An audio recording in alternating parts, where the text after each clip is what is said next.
என்னை யாருமே இப்பெல்லாம் கண்டுக்கிறதே இல்லை. ஆனா இங்க இருக்கிற எல்லாரோட வாழ்க்கையும் ஒரு நாளாவது என் மேல உட்கார்ந்துட்டு தான் கிடந்துச்சு. இந்த பள்ளி மைதானத்துல நான் சும்மா ஒரு பழைய பெஞ்ச் மட்டும் இல்ல, நான் நிறைய மனசுகளோட பயம், கனவு, சுமை எல்லாத்தையும் அமைதியா தாங்கின ஒரு இடமும். இந்த இடத்துல முதல்ல சின்ன சின்ன பிள்ளைங்க உட்கார்ந்தாங்க. கால் தரையில தொடாத அளவுக்கு மேலே ஏறி விளையாடுனாங்க.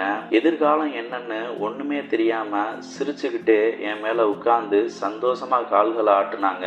அதே பிள்ளைகள் தான் கொஞ்சம் கொஞ்சமா வளர்ந்ததும் என் மேல சும்மா உட்காராம தங்களோட பெயரையும் தங்களுக்கு பிடிச்ச ஒருத்தரோட பெயரையும் என் உடம்புல செதுக்குனாங்க. நிறைய இரவுகள்ல புத்தகத்தை மடியில பிடிச்சுக்கிட்டு கண் சிவந்த முகத்தோட நாளைக்கு எக்ஸாம் இருக்குன்னு பயம் கலந்த மூச்சை விட்டுக்கிட்டே படிச்சாங்க. அந்த நடுக்கத்தையும் நான் தான் தாங்கினேன். முதல் காதல் சொன்ன நாள்ல இதயம் துடிக்கிற சத்தத்தையும், ரிசல்ட் வந்த நாள்ல கண்ணீர் தரையில விழுந்ததையும், பள்ளியோட கடைசி நாள்ல இதுதான் தன்னோட கடைசி தடவைன்னு மெல்ல என்ன தொட்டு நடந்து போன அந்த நிமிஷத்தையும்னு நான் எல்லாத்தையும் பார்த்திருக்கேன். இந்த எல்லா நினைவுகளும் என் மேல உட்கார்ந்துதான் நடந்துச்சு. வெயில் அடிச்சாலும் சரி, மழை பெஞ்சாலும் சரி, நான் இங்கேயே தான் இருப்பேன். இப்ப என்னை தேடி யாருமே வர்றதில்ல தான்.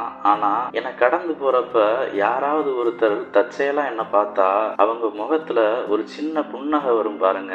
அந்த ஒரு நொடிக்காக நான் இன்னும் எத்தனை காலம் வேணாலும் இங்கேயே காத்திருப்பேன். அடுத்த தலைமுறை பிள்ளைகள் வர்றப்போ அவங்களுக்கு இடம் கொடுக்கவும் நான் தயாரா இருக்கேன். நான் கொஞ்சம் கொஞ்சமா இப்போ மண்ணோட மண்ணா மறைஞ்சு போய்கிட்டு இருக்கேன். போயிட்டு வர்றேன். என் மேல அமர்ந்த அத்தனை நினைவுகளுக்கும் நன்றி.